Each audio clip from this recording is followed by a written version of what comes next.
If you don't like your iPad mini not charging but still want to use it, then watch this. First, check the basics. Make sure the power source works by plugging in another device. Inspect your charging cable for any damage or bends. Try a different Apple-certified cable if you have one. Also, ensure the power adapter is compatible and not damaged.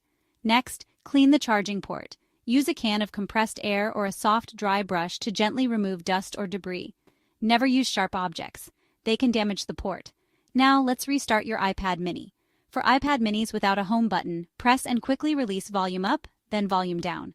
Hold the top button until the Apple logo appears.